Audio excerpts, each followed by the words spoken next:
Hello everyone. So module 1 ಕ್ಯಾಲ್ಕ್ಯುಲಸಲ್ಲಿ ನಾನು previous ವಿಡಿಯೋಲಿ ಹೇಳಿದ ಹಾಗೆ ತುಂಬಾ ಇಂಪಾರ್ಟೆಂಟ್ ಆಗಿರುವಂತಹ ಡೆರಿವೇಷನ್. ಇದನ್ನು ಮ್ಯಾಕ್ಸಿಮಮ್ 99.999 ಇದು ಕೇಳ್ತಾರೆ. ಸೊ ನೀವು ಅಬ್ಸರ್ವ್ ಮಾಡ್ಬೋದು ಪ್ರಿವಿಯಸ್ ಇಯರ್ ಕ್ವಶನ್ ಪೇಪರ್ಸಲ್ಲೆಲ್ಲ. So prove with usual notation tan phi = r into d theta by d r. Usually question ಇದೇ ಫಾರ್ಮೆಟಲ್ಲಿ ಇರುತ್ತೆ. ಬಟ್ ಮೀನಿಂಗ್ ಏನಂತ ಅಂದರೆ, ನಾವು ಯಾವುದಕ್ಕೆ ಎಕ್ಸ್ಪ್ರೆಷನನ್ನು ಫೈಂಡ್ ಔಟ್ ಮಾಡ್ತಿದ್ದೀವಿ ಅಂತಂದರೆ angle between the radius vector and the tangent. So polar ಕೋಆರ್ಡಿನೇಟ್ಸಲ್ಲಿ ನಮಗೆ ಡಯಾಗ್ರಾಮ್ ಪ್ರಕಾರ ಗೊತ್ತಾಗುತ್ತೆ ಯಾವುದು ರೇಡಿಯಸ್ ವೆಕ್ಟಾರ್ ಆ್ಯಂಡ್ ಯಾವುದು ಟ್ಯಾಂಜೆಂಟ್. ಸೊ ಆ ರೇಡಿಯಸ್ ವೆಕ್ಟಾರ್ ಮತ್ತು ಟ್ಯಾಂಜೆಂಟ್ ಮಧ್ಯ ಆ್ಯಂಗಲ್ ಎಷ್ಟು ಬರ್ತಿದೆ ಅನ್ನೋದಕ್ಕೆ ಎಕ್ಸ್ಪ್ರೆಷನ್ ಇದು. Okay, so first of all first diagram. So ಡಯಾಗ್ರಾಮನ್ನು ಕರೆಕ್ಟಾಗಿ ಹಾಕಿ. ಡಯಾಗ್ರಾಮಿಗೆ 1 ಮಾರ್ಕ್ಸ್ ಇರುತ್ತೆ. ಸೊ ಡಯಾಗ್ರಾಮ್ ಹೇಗಿರುತ್ತೆ ಅಂತ ಅಂದರೆ, ಸೊ ಈಗ let us consider XY plane. XY ಪ್ಲೇನನ್ನು ಕನ್ಸಿಡರ್ ಮಾಡ್ಕೊಳ್ಳೋಣ. ಸೊ ಇಲ್ಲಿ ನಾವು ಒಂದು ಕರ್ವನ್ನು ಕನ್ಸಿಡರ್ ಮಾಡ್ಕೊಳ್ಳೋಣ. Let us consider one of the curve. ಓಕೆನಾ? ಈ ಕರ್ವಲ್ಲಿ ಯಾವುದಾದ್ರೂ ಒಂದು ಪಾಯಿಂಟನ್ನು ಚೂಸ್ ಮಾಡ್ಕೋತೀರಾ. Let us consider that as P. Okay, next ಒಂದು ಪೊಲಾರ್ ಕರ್ವ್ ಒಂದು ಕನ್ಸಿಡರ್ ಮಾಡ್ತಿದ್ದೀವಿ ಅಂತ ಅಂದರೆ, ನಾನು ಹೇಳಿದ ಹಾಗೆ ಇಲ್ಲೇನಿರುತ್ತೆ, ಒಂದು ಪೋಲ್ ಅಂತ ಕನ್ಸಿಡರ್ ಮಾಡ್ತೀವಿ ಅಥವಾ ಆರಿಜಿನ್ ಅಂತ ಹೇಳ್ತೀವಿ. ಸೊ ಈಗ ನಾವು ಫೈಂಡ್ ಔಟ್ ಮಾಡಬೇಕಿರೋದು angle between the radius vector and the tangent ಅಂತ ಇರೋದ್ರಿಂದ, ರೇಡಿಯಸ್ ವೆಕ್ಟಾರ್ ಅಂತ ಅಂದರೆ ಈ ಒಂದು ಪಾಯಿಂಟಿಗೂ ಮತ್ತು ಪೋಲಿಗೆ ಒಂದು ಸ್ಟ್ರೈಟ್ ಲೈನನ್ನು ಡ್ರಾ ಮಾಡಿದ್ರೆ that is nothing but radius vector. ಇದನ್ನೇ ನಾವು ರೇಡಿಯಸ್ ವೆಕ್ಟಾರ್ ಅಂತ ಹೇಳೋದು. ಈ ರೇಡಿಯಸ್ ವೆಕ್ಟಾರಿಗೆ ನೇಮ್ ಕೊಡೋಣ ಆರ್ ಅಂತ. ಓಕೆ, ನೆಕ್ಸ್ಟ್ ಈ ಒಂದು ಪಾಯಿಂಟ್ ಹತ್ರ ಒಂದು ಟ್ಯಾಂಜೆಂಟನ್ನು ಡ್ರಾ ಮಾಡಬೇಕು. ಟ್ಯಾಂಜೆಂಟ್ ಅಂತ ಅಂದರೆ ಎಕ್ಸಾಕ್ಟ್ ಆ ಪಾಯಿಂಟಲ್ಲಿ ಜಸ್ಟ್ ಒಂದು ಸತಿ ಟಚ್ ಮಾಡುತ್ತೆ ಒಂದು ಲೈನು, ಅದನ್ನು ನಾವು ಟ್ಯಾಂಜೆಂಟ್ ಅಂತ ಹೇಳ್ತೀವಿ. ಓಕೆ, ಸೊ ಈ ಕರ್ವಿನ ಮೇಲೆ ಒಂದು ಪಾಯಿಂಟ್ ಇದೆ, ಆ ಪಾಯಿಂಟಿಗೆ ಒಂದು ಲೈನನ್ನು ಡ್ರಾ ಮಾಡ್ಕೋತೀವಿ. ಜಸ್ಟ್ ಆ ಪಾಯಿಂಟಿಗೆ ಮಾತ್ರ ಟಚ್ ಆಗುತ್ತೆ ಆ ಲೈನು, ಅದನ್ನು ನಾವು ಟ್ಯಾಂಜೆಂಟ್ ಅಂತ ಹೇಳ್ತೀವಿ. ಸೊ ಈಗ ನಮಗೆ ರೇಡಿಯಸ್ ವೆಕ್ಟಾರ್ ಸಿಕ್ಕಿದೆ ಆ್ಯಂಡ್ ಟ್ಯಾಂಜೆಂಟ್ ಸಿಕ್ಕಿದೆ. ಅದ್ರ ಮಧ್ಯೆ ನಾವು ಆ್ಯಂಗಲನ್ನು ಫೈಂಡ್ ಔಟ್ ಮಾಡಬೇಕು. Let us consider that angle as phi. Okay, next ಈ ಒಂದು ರೇಡಿಯಸ್ ವೆಕ್ಟಾರ್ ಮತ್ತು ಈ ಎಕ್ಸ್ ಆ್ಯಕ್ಸಿಸ್ನ ನಾವು ಇನಿಷಿಯಲ್ ಲೈನ್ ಅಂತ ಸಹ ಹೇಳ್ಬೋದು. ಸೊ ಇದ್ರ ಮಧ್ಯೆ ಏನಿದೆ ಆ್ಯಂಗಲ್ ಅಂತ ಅಂದರೆ ಥೀಟಾ. ಓಕೆ, ನೆಕ್ಸ್ಟ್ ಈ ಟ್ಯಾಂಜೆಂಟ್ ಮತ್ತು ಎಕ್ಸ್ ಆ್ಯಕ್ಸಿಸ್ ಮಧ್ಯ ಒಂದು ಆ್ಯಂಗಲ್ ಫಾರ್ಮ್ ಆಗಿದೆ, ಅದನ್ನು ನಾವು ಝೈ ಅಂತ ಅಂದ್ಕೊಳ್ಳೋಣ. ಸೊ ಟೋಟಲಿ ನಮಗೆ ಈ diagram important, 1 marks. In case ನೀವು ಫುಲ್ ಡೆರಿವೇಷನ್ ಬರೆದು ಈ ಡಯಾಗ್ರಾಮ್ ಬಿಟ್ಟಿಲ್ಲ ಅಂತಂದರೆ 1 ಮಾರ್ಕ್ಸ್ ಕಳ್ಕೊತೀರಾ. So first XY axis, in that one of the curve. Next we have to consider one of the point on that curve P ಅಂತ ಅಂದ್ಕೊಳ್ಳೋಣ. Next from the pole to that point we have to consider the radius vector. Next we have to draw a tangent at the point P. Next angle between the radius vector and the initial line is theta. Next angle between the radius vector and the tangent is considered as phi. Next angle between the tangent and the x-axis is considered as a angle Z. So ಈ ಡಯಾಗ್ರಾಮನ್ನು ನೀವು ಸ್ವಲ್ಪ explain ಮಾಡ್ತೀರಾ ಅಂತಂದರೆ, ಸ್ವಲ್ಪ explain ಮಾಡಿದ್ರೆ ಅದಕ್ಕೂ ನಿಮಗೆ 1 marks ಇರುತ್ತೆ. ಓಕೆ, ಸೊ ಎಕ್ಸ್ಪ್ಲನೇಷನ್ನು ಇದೇ ರೀತಿ ಇರಬೇಕು ಅಂತ ಏನಿಲ್ಲ. ನೀವೇನು ಡಯಾಗ್ರಾಮ್ ಬಿಡಿಸಿರ್ತೀರೋ ಅದನ್ನೇ ಜಸ್ಟ್ ಒಂದು 2 ಲೈನ್ಸಲ್ಲಿ ಎಕ್ಸ್ಪ್ಲೈನ್ ಮಾಡೋಕ್ಕೆ ಟ್ರೈ ಮಾಡಿ ಅಷ್ಟೇ. ಸೊ ಇಲ್ಲಿ ನಾನು ಈ ಪಾಯಿಂಟನ್ನು ನಾನು ಎಲ್ ಅಂತ ಕನ್ಸಿಡರ್ ಮಾಡಿದ್ದೀನಿ, ಟ್ಯಾಂಜೆಂಟನ್ನು ಡ್ರಾ ಮಾಡಿದ್ದೀನಲ್ಲ ಎಕ್ಸ್ ಆ್ಯಕ್ಸಿಸ್ಗೆ ಅದನ್ನು, ಆ್ಯಂಡ್ ಈ ಕರ್ವನ್ನು ನಾನು r=f(θ) ಅಂತ ರೆಪ್ರೆಸೆಂಟ್ ಮಾಡಿದ್ದೀನಿ. ಸೊ ಪೊಲಾರ್ ಕರ್ವ್ ಆಗಿರೋದ್ರಿಂದ ಈ ರೀತಿ ನಾವು ರೆಪ್ರೆಸೆಂಟ್ ಮಾಡ್ತೀವಿ. ಸೊ ಲೆಟ್ P(r(θ), ಈ ಪಾಯಿಂಟನ್ನು ನಾವು P(r(θ) ಅಂತ ಹೇಳ್ತೀವಿ.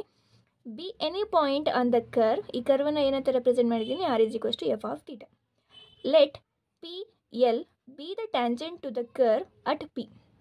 ಸೊ ಇದು ಒಂದು tangent at the point P, making an angle psi with the x axis. ಇದು ಝೈ ಅನ್ನುವಂತಹ ಒಂದು ಆ್ಯಂಗಲ್ ಫಾರ್ಮೇಟ್ ಮಾಡ್ತಿದ್ದೆ with the x axis. Next phi be the angle between the radius vector and the tangent. ಇಷ್ಟು ಬರೆದ್ರೆ ಸಾಕು. So ಈಗ actual derivation start ಆಗುತ್ತೆ. So ಇಲ್ಲಿ ನೀವು ಒಂದು ಟ್ರಯಾಂಗಲನ್ನು ಅಬ್ಸರ್ವ್ ಮಾಡ್ಬೋದು. ಇಲ್ಲಿ ಟ್ರಯಾಂಗಲ್ ಫಾರ್ಮ್ ಆಗಿದೆ. ಇಲ್ಲಿ ಒಳಗಿರುವಂತಹ ಆ್ಯಂಗಲ್ಸನ್ನು ನಾವು ಇಂಟೀರಿಯರ್ ಆ್ಯಂಗಲ್ಸ್ ಅಂತ ಹೇಳ್ತೀವಿ. ಇಂಟೀರಿಯರ್ ಆ್ಯಂಗಲ್ಸ್ ಅಂತ ಅಂದರೆ ಒಳಗಿರುವಂತಹ ಆ್ಯಂಗಲ್. ಇದು ಟ್ರಯಾಂಗಲ್ ಅಂತ ಅಂದರೆ ಒಳಗಿರುವಂತಹ ಆ್ಯಂಗಲ್ಸ್ ಯಾವ್ದು theta and phi. Exterior angle ಅಂತಂದರೆ ಯಾವ್ದು ಬರುತ್ತೆ ಅಂದರೆ ಟ್ರಯಾಂಗಲ್ಗಿಂತ ಆಚೆ ಇರುವಂತಹ ಒಂದು ಆ್ಯಂಗಲನ್ನು ನಾವು ಎಕ್ಸ್ಟೀರಿಯರ್ ಆ್ಯಂಗಲ್ ಅಂತ ಹೇಳ್ತೀವಿ. ಅದು ಝೈ ಆಗಿದೆ. ಸೊ ನಮಗೆ ಒಂದು ಸ್ಟೇಟ್ಮೆಂಟ್ ಅಥವಾ ಒಂದು ಥಿಯರಮ್ ಪ್ರಕಾರ ನಮಗೇನು ಗೊತ್ತಿದೆ ಅಂತ ಅಂದರೆ ಎಕ್ಸ್ಟೀರಿಯರ್ ಆ್ಯಂಗಲ್, ಒಂದು ಟ್ರಯಾಂಗಲನ್ನು ಕನ್ಸಿಡರ್ ಮಾಡಿಕೊಂಡ್ರೆ exterior angle is equals to sum of the interior opposite angles. So ಈ ಸ್ಟೇಟ್ಮೆಂಟ್ ಪ್ರಕಾರ ನಾವು ಏನಂತ ಬರ್ಕೋಬೋದು ಈಗ, we know that exterior angle is equal to sum of interior opposite angle. So exterior angle ಅಂತಂದರೆ psi is equals to exterior angle ಅಂತಂದರೆ ಇದೇನಿದೆ psi ಇದೆ, which is equals to sum of interior angle. Sum ಅಂತಂದರೆ plus sum of interior opposite angles. ಇದಕ್ಕೆ opposite ಇರೋದು ಯಾವುದು? ಇವೆರಡು. ಇಲ್ಲಿ ಯಾವುದಿದೆ ಆ್ಯಂಗಲ್ಸು? ಥೀಟಾ ಮತ್ತು psi. Let us take tan on both side. So ಟ್ಯಾನನ್ನು ಎರಡು ಕಡೆ ಅಪ್ಲೈ ಮಾಡಿದ್ರೆ ಏನಾಗುತ್ತೆ? Tan psi is equals to tan theta plus phi. Okay, so theta plus five ಅಂತ ಅಂದರೆ ಈಗ ನೆಕ್ಸ್ಟ್ ನಮಗೆ ಒಂದು ಫಾರ್ಮುಲಾ ಗೊತ್ತಿದೆ, that is addition formula of tan ಅಂತ ಹೇಳ್ತೀವಿ. ಅಡಿಷನ್ ಫಾರ್ಮುಲಾ ಆಫ್ ಟ್ಯಾನ್ ಏನಂತ ಅಂದರೆ, tan A plus B formal ಇದ್ದರೆ ನಾವು ಇದನ್ನು ಏನಂತ ಎಕ್ಸ್ಪ್ರೆಸ್ ಮಾಡ್ಬೋದು? Tan A plus tan b whole divided by 1 minus tan a into tan b. So ಇದೇ ಫಾರ್ಮೆಟಲ್ಲಿ ಇಲ್ಲಿದೆಯಾ? ಟ್ಯಾನ್ ಎ ಪ್ಲೇಸಲ್ಲಿ ಥೀಟಾ ಇದೆ ಆ್ಯಂಡ್ ಬಿ ಪ್ಲೇಸಲ್ಲಿ ಫೈ ಇದೆ. ಸೊ ಇದನ್ನು ನಾವು ಯೂಸ್ ಮಾಡ್ಕೊಳ್ಳೋಣ ಇಲ್ಲಿಗೆ ಈಕ್ವೇಷನಿಗೆ. ಅವಾಗ ಈ ಈಕ್ವೇಷನ್ ಏನಾಗುತ್ತೆ? ಸೊ ಏನಾಗುತ್ತೆ ಅಂತಂದರೆ ಎಲ್ ಎಚ್ ಎಸ್ ಸೇಮ್ ಇರುತ್ತೆ. Tan psi is equals to, ಇಲ್ಲಿ ಟ್ಯಾನ್ ಎ ಪ್ಲಸ್ ಬಿ ಫಾರ್ಮುಲಾನ ಅಪ್ಲೈ ಮಾಡ್ತಿದ್ದೀನಿ. ಅವಾಗ ಏನಾಗುತ್ತೆ? Tan A plus tan B ಅಂತಂದರೆ tan theta plus tan phi divided by 1 minus tan a into tan b. So 1 minus tan theta into tan phi. So ಇಷ್ಟನ್ನು ಒಂದು step ಅಂತ ಅಂದ್ಕೊಳ್ಳಿ. First diagram, ಅದಕ್ಕೆ ಎಕ್ಸ್ಪ್ಲನೇಷನ್. ನೆಕ್ಸ್ಟ್ ಈ ಒಂದು ಟ್ರಯಾಂಗಲಿಂದ ನಾವು exterior angle is equals to sum of the interior angles ಅಂತ ತಗೊಂಡು ಈ ಈಕ್ವೇಷನನ್ನು ಕನ್ಸಿಡರ್ ಮಾಡ್ಕೋತೀವಿ. ನೆಕ್ಸ್ಟು ನಮಗೆ ಎಕ್ಸ್ಪ್ರೆಷನ್ ಬೇಕಿರೋದು ಟ್ಯಾನ್ ಆಗಿರೋದ್ರಿಂದ ಇಲ್ಲಿ ನೆನ್ಪಿಟ್ಕೊಳ್ಳಿ, ಈ ಈಕ್ವೇಷನ್ ಆದ ತಕ್ಷಣ ಎರಡು ಕಡೆ ಟ್ಯಾನನ್ನು ಮಲ್ಟಿಪ್ಲೈ ಮಾಡ್ಕೋತೀರ. ಅದಾದ ನಂತರ ಅಡಿಷನ್ ಫಾರ್ಮುಲಾ ಆಫ್ ಈ ಟ್ಯಾನ್ನ ನೋಡಿದಾಗ ಈ ಫಾರ್ಮುಲಾ ಬರುತ್ತೆ. ಸೊ ಈ ಫಾರ್ಮುಲಾನ ನಾವು ಇಲ್ಲಿಗೆ ಅಪ್ಲೈ ಮಾಡಿದ್ರೆ ಇಲ್ಲಿಗೆ ಬರುತ್ತೆ. So let us consider this as equation 1. Okay, ಇದನ್ನು ಫಸ್ಟ್ ಪಾರ್ಟ್ ಅಂತ ಅಂದ್ಕೊಂಡ್ರೆ ಸೆಕೆಂಡ್ ಪಾರ್ಟ್ ನಿಮಗೆ ಏನು ಬರುತ್ತೆ ಅಂತಂದರೆ, ಸೊ ಈಗ ನಾವು Cartesian form and polar form ನಮಗೆ ಗೊತ್ತಿದೆ. ಕಾರ್ಟೇಷನ್ ಫಾರ್ಮ್ ಅನ್ನುವಂಥದ್ದು ಎಕ್ಸ್ ಆ್ಯಂಡ್ ವೈಯಲ್ಲಿ ಎಕ್ಸ್ಪ್ರೆಸ್ ಮಾಡ್ತೀವಿ. ಅದೇ ಪೋಲಾರ್ ಫಾರ್ಮ್ ಅಂತಂದರೆ ಅಲ್ಲಿ ಆರ್ ಆ್ಯಂಡ್ ಥೀಟಾ ಅನ್ನುವಂಥದ್ದನ್ನು ಕನ್ಸಿಡರ್ ಮಾಡ್ತೀವಿ ಅಂತ ನಮಗೆ ಗೊತ್ತಿದೆ, right? So Cartesian form and polar ಫಾರ್ಮಿಗೆ ರಿಲೇಷನನ್ನು ನಾವು ಇಲ್ಲಿ ಬರ್ಕೋಬೇಕು. ಸೊ ಎಕ್ಸನ್ನು ಹೇಗೆ ನಾವು ಅಂತ ಅಂದರೆ ಕಾರ್ಟೇಷನ್ ಫಾರ್ಮನ್ನು ನಾವು ಪೋಲಾರ್ ಫಾರ್ಮೆಟಲ್ಲಿ ಹೇಗೆ ಎಕ್ಸ್ಪ್ರೆಸ್ ಮಾಡುವಂಥದ್ದು. ಸೊ ಕಾರ್ಟೇಷನ್ ಅಂತ ಅಂದರೆ ಎಕ್ಸ್ ಆ್ಯಂಡ್ ವೈ, ಇದನ್ನು ನಾವು ಪೋಲಾರ್ ಫಾರ್ಮಲ್ಲಿ ಎಕ್ಸ್ಪ್ರೆಸ್ ಮಾಡಬೇಕು. ಹೇಗೆ? ವಿಚ್ ಇಸ್ ಈಕ್ವಲ್ಸ್ ಟು ಎಕ್ಸನ್ನು ನಾವು ಆರ್ ಕಾಸ್ ಥೀಟಾ ಅಂತ ಬರ್ಕೋಬೋದು. ಅದೇ ರೀತಿ ವೈಯನ್ನು ನಾವು ಆರ್ ಸೈನ್ ಥೀಟಾ ಅಂತ ಬರ್ಕೋಬೋದು. ಇದು ಕೂಡ ನಮಗೆ ಗೊತ್ತಿದೆ. ಸೊ ಓಕೆ, ಇದನ್ನು ಬರ್ಕೊಂಡಾದ ನಂತರ ಇಲ್ಲಿ ನಾವು ಸ್ಲೋಪನ್ನು ಅಂತ ಅಂದರೆ ಟ್ಯಾಂಜೆಂಟನ್ನು ಕನ್ಸಿಡರ್ ಮಾಡಿದ್ದೀವಿ. And slope of the tangent ಅಂತ ಹೇಳ್ಬೋದು. ಇಲ್ಲಿ slope of the tangent definition ಏನಪ್ಪ ಅಂತಂದರೆ, ಸ್ಲೋಪ್ ಆಫ್ ದ ಟ್ಯಾಂಜೆಂಟ್ ಅನ್ನುವಂಥದ್ದು ಏನಂತಂದರೆ ಡೆರಿವೇಟಿವ್ ಆಫ್ ದ ಫಂಕ್ಷನ್.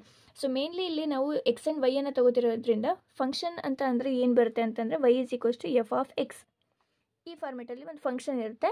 ಇಲ್ಲಿ ಸ್ಲೋಪ್ ತೊಗೊಳ್ತಾ ಇರೋದ್ರಿಂದ ಇದಕ್ಕೆ ಡೆರಿವೇಟಿವ್, ದಟ್ ಮೀನ್ಸ್ ಒಂದು ಡೆರಿವೇಟಿವನ್ನು ಕನ್ಸಿಡರ್ ಮಾಡ್ಕೋತಿದ್ದೀವಿ. ಸ್ಲೋಪನ್ನು ಕನ್ಸಿಡರ್ ಮಾಡ್ತಾ ಇದ್ದೀವಿ ಅಂತ ಅಂದರೆ ದಟ್ ಈಸ್ ಟ್ಯಾನ್ ಝೈ ಅಂತ ಅಂದರೆ ಇಲ್ಲಿ ಈ ಟ್ಯಾಂಜೆಂಟು ಏನು ಆ್ಯಂಗಲ್ ಫಾರ್ಮೆಟ್ ಮಾಡಿದೆ? Psi. So tan psi is equals to derivative of this function ಅಂತ ಅಂದರೆ d y by with respect to ಏನು? D x. ಈ ರೀತಿ ಕನ್ಸಿಡರ್ ಮಾಡ್ತೀವಿ. ಸೊ ಈಗ ಇಲ್ಲಿ ವೈ ಇದೆ, ಇಲ್ಲಿ ಎಕ್ಸ್ ಇದೆ. ಇಲ್ಲಿ ವೈ ಆ್ಯಂಡ್ ಎಕ್ಸ್ ಅನ್ನುವಂಥದ್ದು ಥೀಟಾ ಫಾರ್ಮಲ್ಲಿ ನಾವು ಎಕ್ಸ್ಪ್ರೆಸ್ ಮಾಡಿದ್ದೀವಿ. ಸೊ ಈ ಒಂದು ಎಕ್ಸ್ಪ್ರೆಷನನ್ನು ನಾವು ಪ್ಯಾರಾಮೆಟ್ರಿಕ್ ಫಾರ್ಮೇಟಲ್ಲಿ ಬರಿಬೋದು. ಪ್ಯಾರಾಮೆಟ್ರಿಕ್ ಫಾರ್ಮ್ ಅಂತ ಅಂದ್ರೇನು? ಇಲ್ಲಿ y is equals to f of x ಅಂತ ಇರೋದನ್ನು ಎಕ್ಸ್ ಆ್ಯಂಡ್ ವೈ ಅನ್ನುವಂಥದ್ದಿದೆ, ಇದನ್ನು one more that means third variable ಥರ ಎಕ್ಸ್ಪ್ರೆಸ್ ಮಾಡಿದ್ದೀವಿ. ಎಕ್ಸನ್ನು ಥೀಟಾ ಫಾರ್ಮೇಟಲ್ಲಿ ಎಕ್ಸ್ಪ್ರೆಸ್ ಮಾಡಿದ್ದೀವಿ. ಅಗೇನ್ ವೈಯನ್ನು ಕೂಡ ಥೀಟಾ ಫಾರ್ಮೇಟಲ್ಲಿ ಎಕ್ಸ್ಪ್ರೆಸ್ ಮಾಡಿದ್ದೀವಿ. ಸೊ ಈ ಈಕ್ವೇಷನನ್ನು ನಾವು ಹೇಗೆ ಬರಿಬೋದು ಅಂತಂದರೆ d y by d theta ಅಂತಂದರೆ with respect to theta whole divided by d x by d theta ಅಂತ ಬರ್ಕೋಬೋದು. ಅಗೇನ್ ಇದು ಡಿ ತೀಟಾ ಕ್ಯಾನ್ಸಲ್ ಆದರೆ ಇದೇ ಫಾರ್ಮೆಟಿಗೆ ಬರ್ತೀರ ನೀವು. ಸೊ ಇದನ್ನು ಈ ರೀತಿ ಬರ್ಕೋಬೋದು. ಇದ್ರ ಮೀನಿಂಗ್ ಏನಂತ ಅಂದರೆ, ಇದ್ರ ಮೀನಿಂಗ್ ಏನು, d y by d theta ಅಂದರೆ ವೈಯನ್ನು with respect to theta differentiation ಮಾಡಬೇಕು. ಇಲ್ಲಿ d x by d theta ಅಂದರೆ ಎಕ್ಸನ್ನು with respect to theta differentiate ಮಾಡಬೇಕು ಅಂತ. ಸೊ ನೋಡೋಣ ಈಗ d y by d theta. So ಇದನ್ನು with respect to theta differentiate ಮಾಡಬೇಕು. ಡಿ ವೈ ಅಂತಂದರೆ ಏನಿದೆ, r sine theta divided by d theta whole divided by again d x by d theta. D by d theta X ಜಾಗದಲ್ಲಿ ಏನಿದೆ, R cos theta. So ಇಲ್ಲಿ polar format ಅಂತ ಅಂದರೆ ನಾನು ಹೇಳಿದ ಹಾಗೆ ಆರ್ ಆ್ಯಂಡ್ ತೀಟಾ ಅನ್ನುವಂಥದ್ದು ಮೇಯ್ನಾಗಿ ನಾವು ಕನ್ಸಿಡರ್ ಮಾಡ್ಕೋತೀವಿ. ಸೊ ಇಲ್ಲಿ ನಾವು ಆರನ್ನು ಕಾನ್ಸ್ಟೆಂಟ್ ಆಗಿ ತೊಗೋಬಾರ್ದು. ಆರ್ ಅನ್ನುವಂಥದ್ದು ಒಂದು ಫಂಕ್ಷನ್, ಇಲ್ಲಿ ತೀಟಾ ಅನ್ನುವಂಥದ್ದು ಒಂದು ಫಂಕ್ಷನ್. ದೇರ್ಫೋರ್ ನಾವು ಡಿಫ್ರೆನ್ಷಿಯೇಟ್ ಮಾಡಬೇಕಾದ್ರೆ ಏನನ್ನು ನಾವು ಯೂಸ್ ಮಾಡಬೇಕಂದ್ರೆ ಪ್ರಾಡಕ್ಟ್ ರೂಲನ್ನು ಯೂಸ್ ಮಾಡಬೇಕು. ಸೊ ಪ್ರಾಡಕ್ಟ್ ರೂಲು ನಮಗೆ ಗೊತ್ತಿದೆ, ಡಿ ಬೈ ಡಿ ಎಕ್ಸ್ ಅಂತ ಇನ್ ಕೇಸ್ ನಾನು ಕನ್ಸಿಡರ್ ಮಾಡಿಕೊಂಡ್ರೆ ಯು ವಿ ಅಂತ ಇದ್ದರೆ ಪ್ರಾಡಕ್ಟ್ ರೂಲ್ ಏನು ಆಗುತ್ತೆ ಇಲ್ಲಿ, u into v dash plus v into u dash. ಇದು ನಿಮಗೆ ಗೊತ್ತಿರ್ಬೋದು, ರೈಟ್? ಸೊ ಎಸ್, ಈ ಫಾರ್ಮುಲನ್ನ ನಾವು ಇಲ್ಲಿ ಯೂಸ್ ಮಾಡಬೇಕು. ಸೊ ಏನಾಗುತ್ತೆ ಈಗ, ಆರ್ ಅನ್ನುವಂಥದ್ದು ಒಂದು function, sine theta is also one of the function. Therefore first function into differentiation of second function. First function ಏನಿದೆ ಅದನ್ನು ಹಾಗೆ ಬರ್ಕೋತೀರಾ, ಆರ್ ಡಿಫ್ರೆನ್ಸಿಯೇಷನ್ ಆಫ್ ಸೈನ್ ಅಂತ ಅಂದರೆ ಸೈನಿಗೆ ಏನು ಡಿಫ್ರೆನ್ಸಿಯೇಷನ್, ಕಾಸ್ ತೀಟಾ ಪ್ಲಸ್ ಇದೆ. ದೇರ್ಫೋರ್ ಪ್ಲಸ್ ಈಗ ಸೆಕೆಂಡನ್ನು ಹಾಗೆ ಬರ್ಕೋತೀರಾ, ಸೆಕೆಂಡ್ ಫಂಕ್ಷನನ್ನು sine theta differentiation of first function r ಅಂತ ಇದೆ. ಇದಕ್ಕೆ ಡಿಫ್ರೆನ್ಸಿಯೇಷನ್ ಮಾಡ್ತೀವಿ ಅಂತಂದರೆ d r by d theta. ಆ ಡಿ ಆರ್ ಬೈ ಡಿ ತೀಟಾನ ನಾವೇನಂತ ಬರ್ಕೋಬೋದು, ಆರ್ ಡ್ಯಾಶ್ ಅಂತ ಬರ್ಕೋಬೋದು, right? So whole divided by, ಈಗ ಅಗೇನ್ ಇಲ್ಲೂ ಕೂಡ ಅಷ್ಟೇ ಆರ್ ಆ್ಯಂಡ್ ಕಾಸ್ ತೀಟಾ ಎರಡೂ ಕೂಡ ಫಂಕ್ಷನ್ಸ್ ಆಗಿರೋದ್ರಿಂದ ಇಲ್ಲೂ ಕೂಡ ಪ್ರಾಡಕ್ಟ್ ರೂಲನ್ನು ಯೂಸ್ ಮಾಡ್ತೀವಿ. First function into differentiation of second function. Cos ತೀಟಾಗೆ differentiation minus sine theta, next plus ಇದೆ, plus second function into differentiation of first function. So ಆರಿಗೆ ಅಗೇನ್ ಡಿಫ್ರೆನ್ಸಿಯೇಷನ್ ಆರ್ ಡ್ಯಾಶ್. ಇಷ್ಟಾದಮೇಲೆ ಈ ಹೋಲ್ ಈಕ್ವೇಷನನ್ನು, ದಟ್ ಮೀನ್ಸ್ ಆರ್ ಎಚ್ ಎಸ್ಸನ್ನು ನಾವು each ಟರ್ಮನ್ನು ನಾವೇನಿಂದ ಡಿವೈಡ್ ಮಾಡ್ತೀವಿ ಅಂದರೆ divide each term by r dash cos theta ಅಂತ ಡಿವೈಡ್ ಮಾಡ್ಕೊಳ್ಳೋಣ. ಸೊ ಏನಾಗುತ್ತೆ ಈಗ, which is equals to r cos theta divided by r dash cos theta first term ಆಯಿತು, plus second term sine theta, ಇದನ್ನು r ಡ್ಯಾಶನ್ನು ಈ ಕಡೆ ಬರ್ಕೋಬೋದಾ, r dash whole divided by again ಈ ಟರ್ಮಿಂದ r dash cos theta whole divided by ಇಲ್ಲಿ minus r sine theta divided by again r dash cos theta plus ಇಲ್ಲಿ ಈ ಆರ್ ಡ್ಯಾಶನ್ನು ಫಸ್ಟ್ ಬರ್ಕೋತೀನಿ, r dash cos theta divided by r dash cos theta. Okay,